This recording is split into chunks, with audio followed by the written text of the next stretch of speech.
Pep Guardiola has been looking a little bit down so far this season, and I think that reflects in the team at the moment. I just don't think they're at it. I do like the new centre-half partnership. I do think they're better in certain areas, but they're not scoring many goals, and I never ever thought I'd be saying that about a Pep Guardiola team. And there were a couple of talking points, big ones, which we will get into later. But 3 down, 1 more still to come as the Premier League returns for you this weekend. It all began with Chelsea going top of the league temporarily with that 2-0 win, a very comfortable one away at Newcastle. Then Brighton got their second win all season at 2-1 away at Aston Villa, who had a goal ruled out in the very last minute of stoppage time. We've just seen Spurs win 2-0. Next up, Manchester United at home to West Bromwich Albion. 4 big games for you tomorrow, including the leaders before this weekend, Leicester away at the champions Liverpool, and then 2 games on Monday to conclude the Premier League weekend. So for the first time since Jose Mourinho arrived at Tottenham, they finish a match day top of the Premier League, 2 points clear of Chelsea. And guess what? Next weekend it is Chelsea-Tottenham at the Bridge. Liverpool, of course, have the opportunity, as I say, tomorrow to go level on points with Spurs if they beat Leicester at Anfield.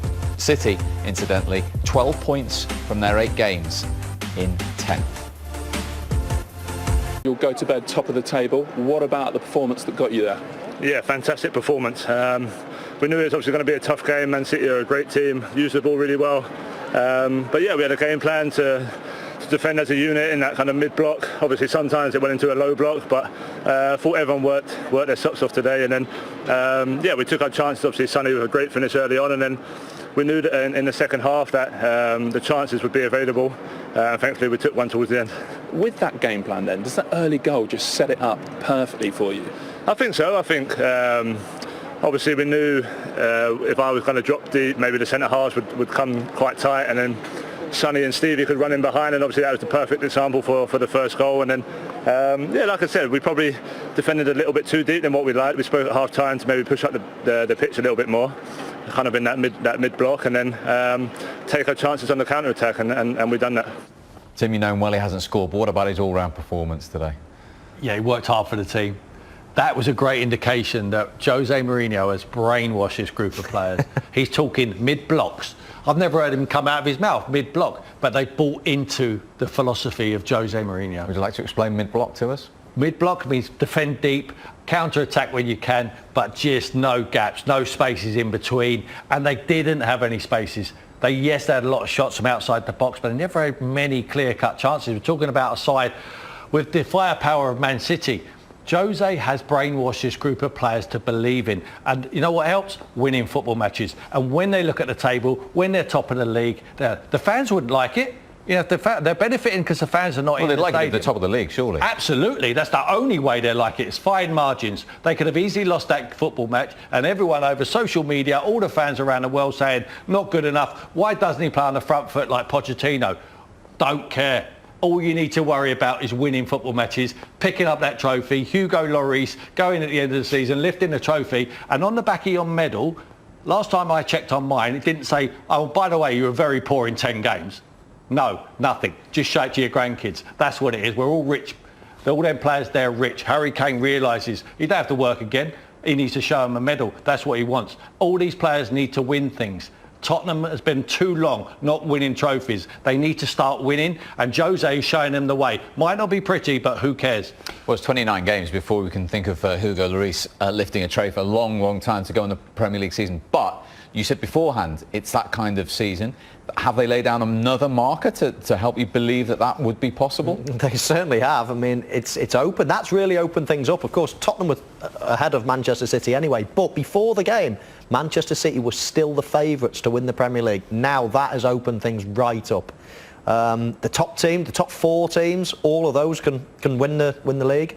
Of course, Manchester City down in 10th there, loitering, but you know they're going to be up there at the end. That really has opened things up, and we've all said it. If there's going to be a surprise, it's going to be this season. So many different things, obviously with the COVID-19 situation, no fans, Liverpool's injuries, City's lack of form, City not scoring goals. this could be a really exciting season. It's only at the start, I know, but it's already shaping up nicely. Absolutely. So, Tottenham did it. Harry Kane was right at the heart of it with those 2 goals. The first one inside 5 minutes, terrifically started. Yeah, and Don Belly with a great pass here, and Harry Kane just steps in, see if he can occupy the centre halves. For 1 minute, he doesn't believe Laporte is going to move with him. He said, look, I'm going to step in here, try and occupy him, dislodge him so Son can run in behind. And would you believe it? He follows him in there. Come on, let's go for a walk. Here he drifts him in. He takes him for a walk, big hole in behind, and there's Son, just rolls it in. What is he doing, Michael, the goalkeeper? Stay on your line. He's on his left side. He will not score from there. But Ederson makes a poor error. I think it's a poor judgment call there from Ederson. Yeah, goalkeepers are intent on closing the angle, but as a centre forward, being in that position myself, you want the goalkeepers to make a decision for you. You know, he only had one option as it was, and that was hit it probably as hard as he could and hope that it goes in. But it was a hope. You know, you're outside the box. You're the underdog. All of a sudden, his decision has turned the tables. Now he's the favourite to score. He's given him an opportunity. He can either flick it over him or do what he did and go under him. Could the same be said for the second goal? Not as obvious, but yes. Definitely. I think again, if he stays behind, we'll just look at it in real time. Harry Kane again picking up that position. You know, there's runners in front of him. And then again, the goalkeeper comes flying out. I question whether if he stayed back. Again, this just shows you the position of Harry Kane, how he's developed this over the years. Watch Bergwijn here as well. His run clears the space for Lo Celso to make into that channel, and then, well, I think if the goalkeeper stays back there, very, very difficult. You've almost got to hit it off the post and in, off that far post and in to score, and that's not an easy thing to do. I think he makes his decision again. Great timing of the pass from Harry Kane. He waits for Bergwijn to move. He was almost saying, go on, move, someone's coming on the outside of you, and the weight of pass and the timing of the pass from Harry Kane was superb. Yep, Lo Celso had only been on for 35 seconds before he was celebrating his very first Premier League goal. However, at 1-0, there was a major talking point, and we will talk about that when we come back. We'll get the former Premier League... It was an outstanding result for you. What would you say about the performance that delivered it? For me, I prefer the players to speak, because they are the ones. They were fantastic. They gave everything. They follow a strategy, and football sometimes, and more than ever, a strategy plays an important part. And they were amazing. This guy Harry Kane represents the spirit of all the other guys. The way he works for the team is the same way the other ones do it. It was very important to respect them and not to forget the team they are. If we follow people speaking about them not being as good as before, if we follow the fake table because they have one match in hand, we would probably play in a different way.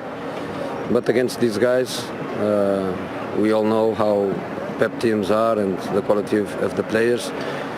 We defined a way to play, and was magnificent to see them do what they did. So super congratulations to the players.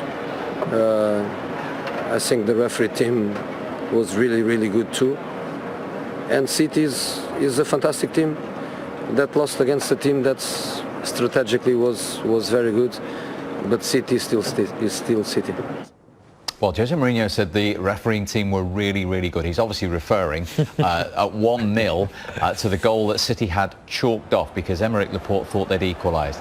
You watch this time and time again, Michael. Are you still saying this goal should stand? I think it should stand, yeah. Yeah, don't get me wrong, it's not clear-cut, but I'd like to see if it's quite close and at least one going for the strikers. You know, you see them, we've seen the diagram and where the line is. It's sort of halfway up between the elbow and the shoulder.